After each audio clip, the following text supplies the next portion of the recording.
नमस्कार मित्रों, आपका इस परिचर्चा में स्वागत है। और आज हम परिचर्चा का हमारा विषय है India at 75, freedom from tobacco, यानी भारत 75 वर्ष की अपनी आज़ादी की वर्षगांठ मनाने जा रहा है और ऐसे में भारत को कैसे तंबाकू मुक्त किया जाए।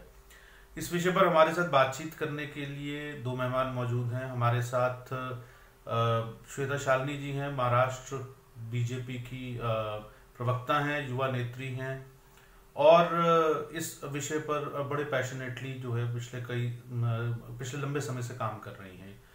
और यूथ फॉर डेवलपमेंट नाम की एक संस्था है, उसकी मेंटरिंग भी करती हैं, जो युवाओं के बीच में काम करती है। इसके अलावा हमारे दूसरे मेहमान हैं Shri Priyanka Nungo. Shri Priyanka Nungo ji NCPCR, national commission for protection of child rights के चेयरपर्सन हैं। एनसीपीसीआर इस संदर्भ में खासकर हम आज ये परिचर्चा जो कर रहे हैं उसमें अवसर बाल अधिकार दिवस का भी है। तो ऐसे में खासकर बच्चे बच्चे और युवा वो तंबाकू का जिस प्रकार से शिकार हो रहे हैं और उन्हें कैसे रोका जाए, इसके लिए सरकार जो मौजूदा नियम है कॉटपा, जिसके अंतर्गत टोबैको कंजम्पशन को या टोबैको सेल और परचेज को जो है रेगुलेट किया जाता है, उसमें अमेंडमेंट के लिए एक प्रस्ताव लेकर आई है ताकि नियमों को और कड़ा बनाया जा सके। नवंबर में जो सत्र होने जा रहा है संसद का, उम्मीद करनी चाहिए कि उसके अंदर ये अमेंडमेंट पास होगा। ये एक ऐसा समय है, हम सभी जानते हैं कि टोबैको जो प्रोड्यूसर्स हैं उनकी बहुत स्ट्रांग लॉबी है। तो ऐसे में सरकार के हाथ मजबूत करने की आवश्यकता है, क्योंकि सरकार की जो इच्छा शक्ति है एक स्वस्थ भारत के निर्माण की, वह स्पष्ट होती है इस बात से कि वह इस अमेंडमेंट को लेकर आए हैं। अमेंडमेंट पब्लिक डोमेन में है और अब इस पर जो है वो संसद के अंदर कार्रवाई होनी है और उम्मीद करनी चाहिए कि हमारे निर्वाचित प्रतिनिधि इस बिल को जो कि कॉटपा में अमेंडमेंट करेगा, जल्दी से जल्दी पारित करेंगे।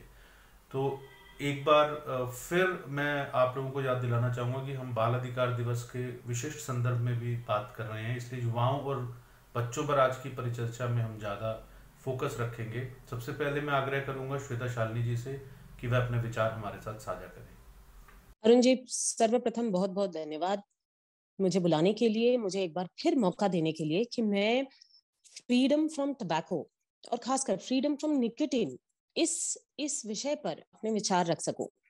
मुझे लगता है आज अमृत महोत्सव है, हम आजादी का अमृत महोत्सव मना रहे हैं और हम सबकी जिम्मेदारी बनती है कि एक फ्रीडम तो हमें इतने साल पहले मिली, लेकिन इस फ्रीडम, जो फ्रीडम ऑफ टबैको की हम बात कर रहे हैं, उसकी जिम्मेदारी हर व्यक्ति पर पड़ रही है आज। क्योंकि आज सबसे ज्यादा जो लोग पीड़ित हो रहे हैं वो हमारा युवा वर्ग है और शायद यही वो लोग हैं जिनको हम आने वाली पीढ़ी कहते हैं। यही वो लोग हैं जो हमारे भविष्य हैं और यही वो लोग हैं जिनके कंधों पर हम अपने सपने और आने वाला भारत छोड़ के जाएंगे। और बहुत अचंभे की बात है और बहुत दुख की बात है, अभी अभी मनसुख मांडविया जी ने एक सर्वे निकाला है और मुझे ज्ञात है कि आपको भी इस बात के बारे में पता होगा कि GYTS जो ग्लोबल यूथ टोबैको सर्वे है, उसके अंदर कुछ अचंभा और इतनी इतने ज्यादा माइंड बॉगलिंग, जिसे अंग्रेजी में कहते हैं, ऐसे रिपोर्ट्स निकले हैं। आप देखिए, मैं आपको कुछ नंबर्स आपके सामने साझा करती हूँ। For example, 38% of cigarette, 47% of bidi and 52% of smokeless tobacco products are started by children who are below 10 years of age.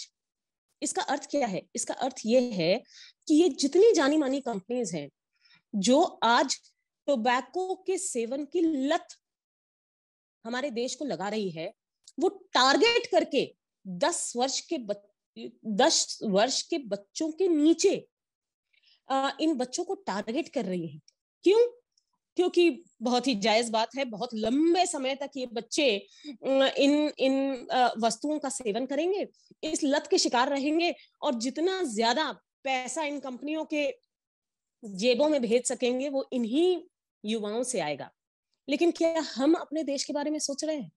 क्या हमें इस बात का संज्ञान भी है कि जिस प्रकार से 1.25 7% जो बर्डन है जीडीपी के ऊपर, वो इन टोबैको प्रोडक्ट्स के दुरुपयोग से आता है, इस निकोटीन की बीमारियों की वजह से आता है। और इस बर्डन को कम करने के लिए जो ये बड़ी कंपनियां हैं, ये आज किसी भी हालत में ये चीज छुड़वाना नहीं चाहेंगी हमारे युवाओं से। और क्यों नहीं छुड़वाना चाहेंगी? क्योंकि केवल मात्र डेवलपिंग कंट्रीज जैसे कि इंडिया है, जो कल कहीं ना कहीं ये सपना देख रहा है कि विश्व गुरु बन सके, जो ये दुनिया के सामने ये प्रस्तुत कह रहा है कि हमारी जनता जो है वो युवा है, ऐसे लोगों को टारगेट किया जा रहा है। और एक बार हम कोलोनाइजेशन के शिकार हुए, आज भी कहीं ना कहीं कोलोनाइजेशन की सोच के शिकार रहे हैं। अभी भी हमारे देश में फेयर एंड लवली बिकता है। इसी सोच को कहीं ना कहीं बंद किया जा रहा है, धीमा किया जा रहा है। एक समय था जब अरुण जी आपने पूछा, तो मैं आपको बता दूं, आपका एडुकेशन से बहुत सामना रहा है। मैकॉले ने आके कहा कि भाई बहुत लोग यहाँ पर बहुत विद्वान हैं, यदि इनकी विद्वता कम करनी है तो इनके एजुकेशन सिस्टम को खत्म कर देना चाहिए, इनके पढ़ने की शक्ति को कम कर देना चाहिए। और मैकॉले ने अपना एक एजुकेशन सिस्टम बना दिया और हमें बाबूगिरी बना दिया। बस यही सोच को मारने के लिए अब ये टोबैको का इस्तेमाल हो रहा है, निकोटीन का इस्तेमाल हो रहा है। एक और सर्वे में निकली हुई कुछ स्टेटिस्टिक्स में आपसे शेयर करती हूँ। Median age of a tobacco user में सिगरेट यूजर सबसे ज्यादा हम देखते हैं कि सिगरेट बहुत प्रचलन है आजकल। और सबसे खास बात यह है कि आप किसी भी टीवी में देखें, कोप्टा कानून के तहत ये हो गया है कि भाई आप लिखिए कि cigarette smoking is injurious to health, लेकिन कहानी के मुताबिक आप जब ये बात कहते हैं, जब वो कहानी कहते हैं, जब आप हीरो को सिगरेट स्मोक करते हुए दिखाते हैं, तो आप दिखाते हैं कि कहीं ना कहीं ये बहुत कूल है, ये बहुत इन है। और इसी बात से युवा पीढ़ी बहुत ही ज्यादा प्रेरित हो जाती है।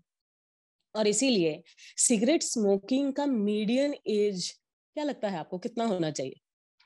11.5 ईयर्स।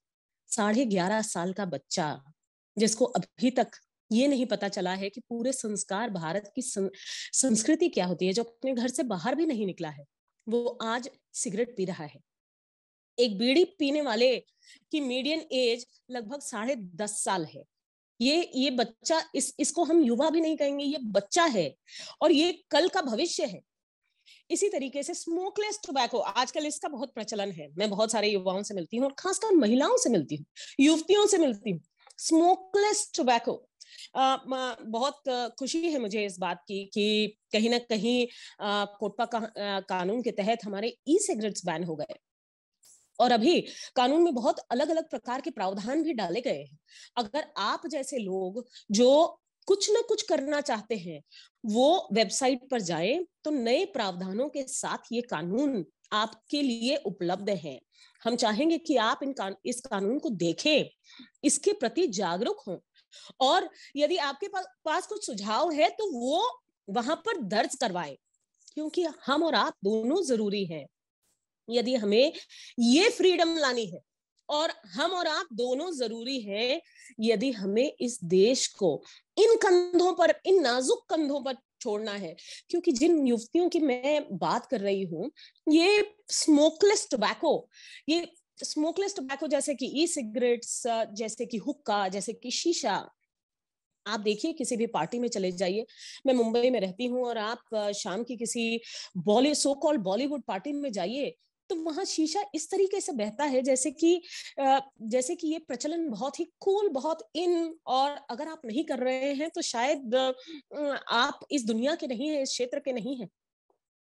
और यहीं पे जागरूकता लाना बहुत ज्यादा जरूरी है, क्योंकि median age of anybody doing smokeless tobacco is only 9.9 years. ये जो कूलनेस हमारे सो कॉल्ड बॉलीवुड के सितारे फैला रहे हैं, ये कूलनेस जो अर्बन कल्चर से आ रहा है, ये कूलनेस जो आजकल की युवतियां फैला रही हैं, ये कहीं ना कहीं कल आपके भविष्य को चुनौती देगा, क्योंकि आपका भविष्य जो आज केवल मात्र 9.5 साल का है, वो भी इसका शिकार हो रहा है, और वो ही इसका शिकार हो रहा है। एक और बहुत अचंभित करने वाला जो आंकड़ा है, वो ये है कि 1/5 ऑफ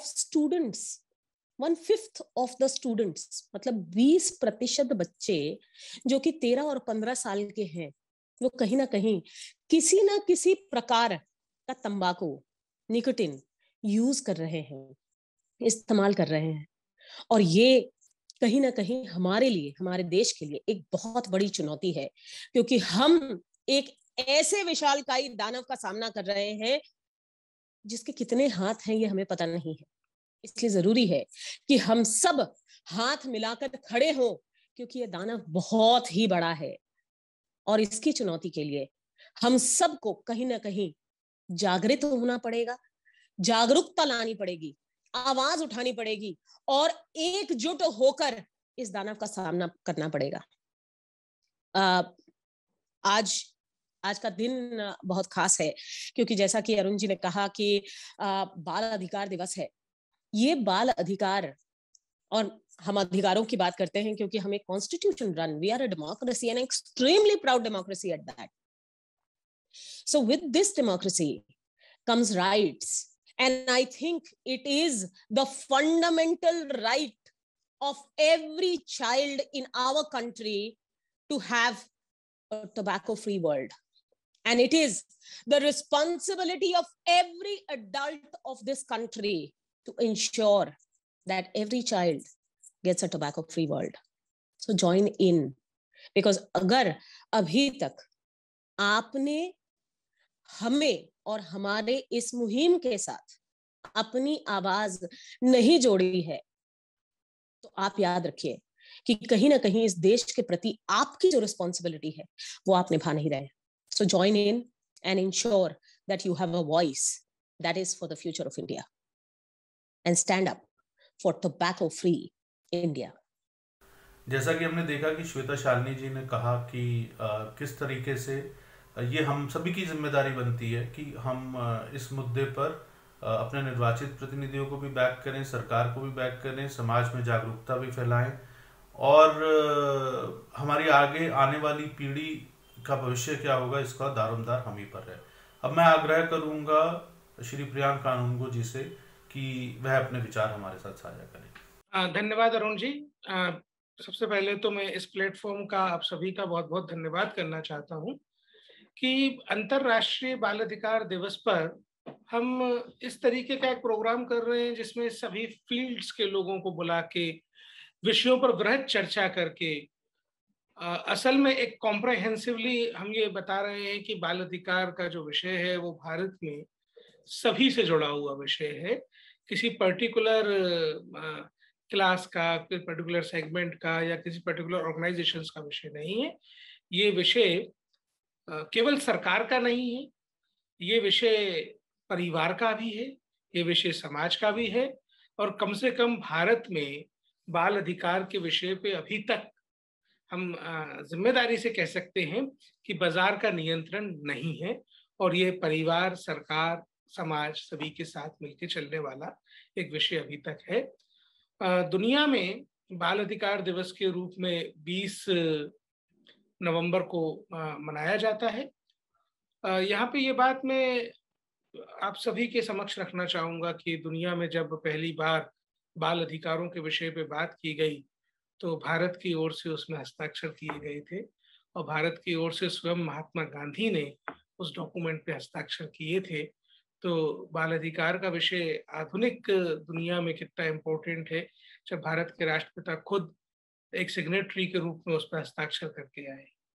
उसके पहले की अगर हम बात करें तो बाल अधिकारों का विषय हमेशा से भारत में, समाज में, परिवार में किसी न किसी के दायित्वों में निहित रहा है। हम बच्चों को साइलोज में देखने वाले देश नहीं है। कम से कम पूरी दुनिया से भारत अलग इस कारण है बाल अधिकारों को लेके कि भारत पर बच्चों के अधिकारों के उल्लंघन को लेकर के इस तरीके की कोई भी आरोप नहीं है जो दुनिया के दूसरे देशों में रहे हैं। मैं यहाँ पे एक बात बड़े जोर दे के और जिम्मेदारी से आप लोगों के बीच में रखना चाहूंगा कि दुनिया में जो बड़ी जंग हुई, बड़े अपराध हुए, बड़ी हिंसा हुई, बड़ी लड़ाइयाँ हुई, उनमें बच्चों का बहुत दुरुपयोग किया गया। भारत में 1947 का पार्टीशन जो ब्रिटिशर्स ने हम पर थोपा और पाकिस्तान कुछ लोगों की जिद के कारण अलग हुआ, उसके अलावा बड़े पैमाने पर बच्चों के साथ हिंसा और दुर्व्यवहार की घटनाएं ऐतिहासिक रूप से देखने को नहीं मिलती। साथियों, 1989 में United nation convention of right of children बना, 1992 से भारत भी उसके साथ है, लेकिन उसमें जो शर्तें हैं, उसमें जो बातें कही गई, भारत उनसे कहीं आगे जैसे वो कहता है कि बच्चों को प्राइमरी लेवल तक राइट टू एजुकेशन होना चाहिए, हमारा एलिमेंट्री लेवल तक है। नई शिक्षा नीति इसको सेकेंडरी लेवल तक ले जाने के लिए लगातार काम कर रही है। जैसे United nation convention of rights of children बात करता है कि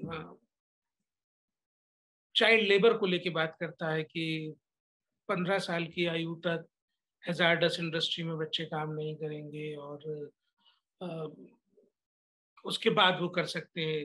लेकिन भारत का जो कानून है वो साफ साफ कहता है कि 18 साल की उम्र तक बच्चे हैजार्डस इंडस्ट्री में किसी भी रूप में काम नहीं करेंगे। जैसे यूएनसीआरसी कहता है कि बच्चों का पोर्नोग्राफिक कंटेंट में उपयोग नहीं होगा। मित्रों, बाल अधिकारों की दृष्टि से दुनिया का सबसे सख्त कानून भारत का है, लेकिन हम सतत निगरानी की बात कर रहे हैं और हम स्थितियों को देख रहे हैं, तो हमको ये देखना होगा कि ये टोबैको कंपनीज किस तरीके से बदमाशी कर रही हैं। हमको ये देखना होगा कि बच्चों की हाइट पे जाकर उनकी उनकी आई विजिबिलिटी के अकॉर्डिंग बच्चों की निगाह सीधी जहां पड़ सके उस ऊंचाई पे विज्ञापन लगाए जा रहे हैं सिगरेट और तंबाकू के प्रोडक्ट्स के। ये तो बड़ी गलत बात है। हमको ये भी देखना होगा कि विज्ञापन बनाए इस तरीके से जा रहे हैं कि बच्चों को अट्रैक्ट करें, और इसके लिए ये तंबाकू कंपनियां बड़ी बड़ी रिसर्च ऑर्गेनाइजेशंस, बड़ी बड़ी मार्केटिंग कंपनीज को हायर कर रही हैं। यहाँ बहुत ज्यादा आवश्यकता है इस चीज की कि ये कंपनीज उन मार्केटिंग रिसर्च ऑर्गेनाइजेशंस का नामों का खुलासा करें। इसके लिए पब्लिक मूवमेंट चलना चाहिए, और जो मार्केटिंग रिसर्च ऑर्गेनाइजेशंस इन कंपनीज के लिए काम करती हैं, ये तय किया जाए देश और दुनिया में कि कम से कम बच्चों के किसी मामले में उनको सर्वे से शामिल ना किया जाए। बच्चों का किसी भी प्रकार का डेटा उनके पास नहीं होना चाहिए। बच्चों का डेटा इन कंपनीज के साथ एक्सक्लूसिवली दूर रखने के लिए एक जन आंदोलन की आवश्यकता है। हम देखते हैं बहुत सी कंपनीज होती हैं जो बच्चों का काम बोलती हैं फ्री में कर देंगे, बच्चों से संबंधित कोई जानकारी चाहिए हमें फ्री में काम कर देंगे, प्रो बोनो कर देंगे। हमको यहाँ पे विजिलेंस की जरूरत है, कहीं वो डाटा तंबाकू कंपनियों को बेचा तो नहीं जा रहा, कहीं वो डाटा शराब बनाने वाली कंपनियों को बेचा तो नहीं जा रहा। तो यहाँ पे हमको विजिलेंस रखने की जरूरत है। हम देखते हैं कि 38% जो सिगरेट पीने वाले हैं, 47% जो बीड़ी पीने वाले हैं, और 52% वो लोग जो धुआं रहित टोबैको के सेवन करने वाले हैं, वो अपने 10वें जन्मदिन के पहले इनका सेवन शुरू कर चुके थे। और ये डेटा ग्लोबल यूथ टोबैको सर्वे का डेटा है जो नेशनल फैक्टशीट जारी हुई है। वो हमको ये भी बताती है कि 29% छात्र सेकंड हैंड स्मोक का शिकार है। वो ये भी बताती है कि 13 से 15 वर्ष की आयु के 1/5 1/5 बच्चे देश में किसी ना किसी प्रकार के नशे का स्वाद चख चुके हैं। तो ये तो बड़ी खतरनाक स्थितियां हैं जो देश में अभी बनी हुई हैं। इसको रोकने के लिए एक सख्त तंबाकू नियंत्रण कानून की आवश्यकता है, जो मुझे अपेक्षा है कि एक मजबूत सरकार देश में जब काम कर रही है और प्रधानमंत्री नरेंद्र मोदी जी के नेतृत्व में इस तंबाकू लॉबी से आंख में आंख डाल के लड़ रही है, फ्रंट पे आके मुकाबला कर रही है, बच्चों को सुरक्षित रखने का काम कर रही है, तभी जाके एक सख्त कोटपा एक्ट में अमेंडमेंट्स लाने के लिए काम हो रहे हैं, एक सख्त कानूनी फ्रेमवर्क बनाने के लिए काम हुआ है। हम सभी को सरकार ने जो ये कानून प्रस्तावित किया है, अपने अपने सांसदों से ये आग्रह करना चाहिए कि भाई आप इस कानून पर ना केवल पक्ष में ना समर्थन में वोट करें, अपितु इस पर चर्चा करें, और इस पर जो सकारात्मक चर्चा होगी वो देश के इतिहास में सनद रहेगा, बच्चों तक पहुंचेगा, अवेयरनेस जनरेशन में एक बड़ी भूमिका निभाएगा। मेरा तो अपितु ये भी आग्रह रहेगा देश के समस्त माननीय सांसदगण से कि वे अपने अपने कॉन्स्टिट्यूएंसी के बच्चों के साथ इन प्रस्तावित संशोधनों पर बात करें, स्कूलों के टीचर्स के साथ इन प्रस्तावित संशोधनों पर बात करें, जिससे कि हम अवेयरनेस जनरेशन की तरफ बढ़ सके। और जो उनकी डिस्ट्रिक्ट में वो बैठकें करते हैं, उनमें कृपया करके कोटपा एक्ट की, जुवेनाइल जस्टिस एक्ट की धारा 77-78 के जो क्रियान्वयन हो रहे हैं, जो साइकोट्रोपिक ड्रग्स दवाइयों के रूप में बेचे जा रहे हैं, उनके मॉनिटरिंग के प्रावधानों की समीक्षा अवश्य करें। देश की पीढ़ी को बचाने के लिए बहुत आवश्यक है। साथियों, जो नई चुनौतियां हमारे सामने हैं, उसमें ना केवल स्कूलों के बाहर से दुकानों को हटाने का मामला है, बल्कि सख्त कानूनी प्रावधान के माध्यम से उनको सजा दिलाना जो बच्चों का ऐसा दुरुपयोग करते हैं। जो कोटपा एक्ट 2 दशक पुराना हो चुका है, उसमें सजा का प्रावधान कम है, चालान की जुर्माने की राशि बहुत कम है, लोगों में डर नहीं बैठ पा रहा है। हमको लोगों के दिलों में ऐसा डर बिठाना है कि बच्चों को नशा बेचने वालों की रूह कांपे कि अगर पकड़ा गए तो 7 साल की सजा होगी, अब अगर पकड़ा गए तो 5 लाख का जुर्माना होगा। अब तो ये होगा यूनिफॉर्मिटी लाने से।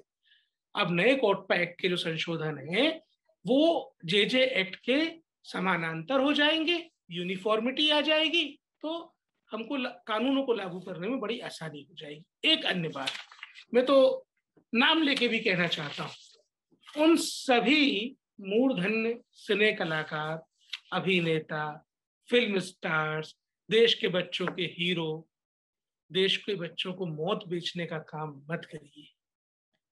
ये जो आप लोग चैन से रहने की बात करते हैं, जुबा केसरी करने की बात करते हैं, अरे भाई बच्चे आपका अनुसरण करते हैं, आप बच्चों को मौत बेच रहे हैं। आप कैसे, जब ये मौत का सामान बेचने के बाद घर जाते हैं तो अपने बच्चे के ललाट पे हाथ फेर पाते हैं? कैसे आप अपने बच्चे को अपने अंक में समेट पाते हैं? कैसे आप अपने खुद के बच्चे के सुखद भविष्य की कामना कर पाते हैं? जहर मत बेचिए, देश की जड़ों में मठा डालने का काम मत करिए।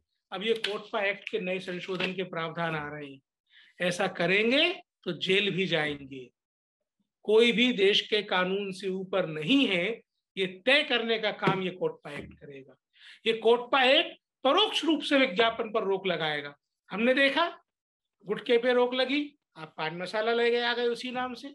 शराब के विज्ञापन पर रोक लगी, आप सोडा की बोतल लेकर आ गए उसी नाम से। ये सब मत करिए, ये सब मत करिए। और अब देश के रोल मॉडल वो अभिनेता होंगे, वो क्रिकेटर होंगे, वो फिल्म स्टार होंगे जो बच्चों को नशे का सामान बेचने से दूर रखने की बात करेंगे। देश उस तरफ आगे बढ़ चुका है, आप लोग चेत जाइए, आप लोग संभल जाइए, नहीं तो ये देश रहेगा, इस देश के बच्चे रहेंगे, लेकिन आपकी जरूर दास्तान नहीं होगी इस देश के इतिहास में। धन्यवाद, बहुत बहुत धन्यवाद। प्रियांक जी, आपका बहुत बहुत धन्यवाद। हमारे पास अब कुछ सवाल भी आ रहे हैं और उन सवालों को हम लेना चाहेंगे। सवाल अलग अलग लोगों ने भेजे, लेकिन मैं सम अप करके जो है इसको 2 सवालों में एक तरीके से समराइज कर रहा हूँ। नाम बहुत सारे हैं, उनके नाम नहीं ले पाऊंगा। पहली बात यह है कि टोबैको कंट्रोल को लेकर जो है, जो आपकी इतनी कमिटमेंट, इतना पैशन दिखता है, और खासकर एनसीपीसीआर का भी इतना पैशन दिखता है, ये हमारे लिए एक नई चीज़ है और एक सुखद चीज़ भी है। तो क्या विशेष कारण है कि आपका खासकर जो ऐसा लगता है कि व्यक्तिगत तौर पर तो आप बहुत ही ज़्यादा पैशनेटली कमिटेड हैं इस कॉज के साथ?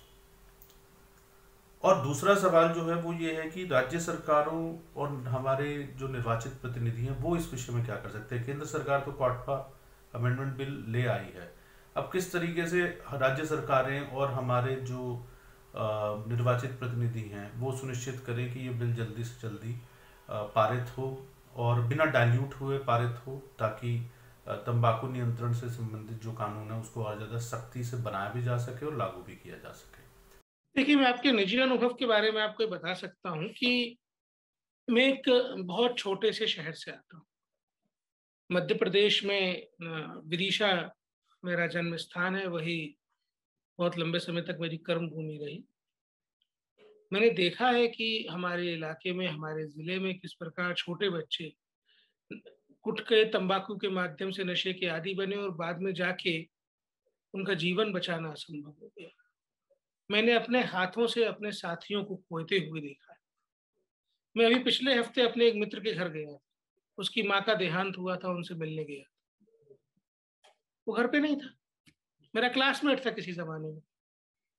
उसके भाई से बात हुई, उसके भाई ने मुझे 15 मिनट तक वो सारी कहानियां सुनाई कि कैसे उसका भाई नशे की गिरफ्त में जाके अब उस स्थिति में है कि उसकी माँ के देहांत के बाद भी उसको इतना होश हवास नहीं है कि वो घर पे रह सके। तो हमने तो जीवन को खोते हुए अपने आंखों से देखा है। बहुत ही फर्स्ट हैंड एक्सपीरियंस मेरे पास है। मैं उन बच्चों से मिला हूं जो रैक पिकिंग का काम करते हैं, और जो कबाड़ी उनसे रैक पिकिंग का सामान खरीदता है, वो 100 रुपए में तय करता है अगर उनसे दिन भर मजदूरी करवाना, तो 80 रुपए का इनहेलेंट दे देता है, 20 रुपए नगद दे देता है। हमको बच्चों को बचाना है भाई, और ये मेरी जिम्मेदारी है, ये मेरे प्रधानमंत्री जी का संकल्प है, जिसे सिद्ध करना हम सबका दायित्व है। तो ये जिम्मेदारी हम पूरी करें, इसके लिए प्राणपण से जुटना होगा। एक भी बच्चा छूट ना जाए, कोई कसर रह ना जाए, इस संकल्प के साथ हमको ये काम करना होगा। राज्य सरकारों में हम देखते हैं कि कई बार पुलिस का हीला हवाला रहता है। हमको कई सारे मामले ऐसे मिले। मेरी सभी राज्य सरकारों से ये करबद्ध विनती है कि पुलिस को समुचित ट्रेनिंग दें और समीक्षा करें। जिस प्रकार वाहनों के चालान करने के लिए टारगेट दे के समीक्षा होती है ना, वैसे ही जुवेनाइल जस्टिस एक्ट और कोटपा एक्ट के इम्प्लीमेंटेशन के टारगेट दे के समीक्षा कराइए। आपके यही जो फील्ड लेवल के पुलिसकर्मी हैं, अनेकों अपराधियों को बंद कर देंगे। अपराधी घूम रहे हैं, नाक के नीचे घूम रहे हैं, राज्य सरकारों को सख्ती से उनको बंद करना चाहिए। ये मेरा सभी राज्य सरकारों से करबद्ध निवेदन है। प्रियांक जी और श्वेता जी, आप हमारे इस कार्यक्रम में आए और आपने अपना इतना कीमती समय दिया, आपने विचार हमसे साझा किए, और मुझे लगता है कि जो हमारे दर्शक हैं उनका भी मैं धन्यवाद करना चाहूँगा कि उन्होंने भी इस विषय पर समय निकालकर इतने प्रश्न भी भेजे। हमारे पास समय कम था इसलिए हम ज़्यादा प्रश्न नहीं ले पाए। निश्चित रूप से प्रयास करेंगे कि अगले कार्यक्रम में इस विषय पर और प्रश्न ले। लेकिन कुल मिलाकर अगर मैं समअप करना चाहूँ तो आज़ादी का जो अमृत महोत्सव है उसको लेकर हमारी असली सेलिब्रेशन तभी होगी जब हम एक स्वस्थ भारत का निर्माण करें, और उस स्वस्थ भारत के निर्माण में जो कोटपा हमारा कानून है उसकी एक महत्वपूर्ण भूमिका है। उसे और सख्त बनाने की ज़रूरत है, क्योंकि स्वस्थ भारत के लिए तंबाकू मुक्त भारत होना बहुत आवश्यक है। सरकार ने इस मामले में अपनी इच्छा शक्ति दिखा दी है। अब समय ये है कि हम सभी सरकार के हाथ इस संदर्भ में मजबूत करें ताकि जल्दी से जल्दी अमेंडमेंट पास हो सके और हम अपनी आने वाली पीढ़ियों को भी सुरक्षित रख सकें। धन्यवाद।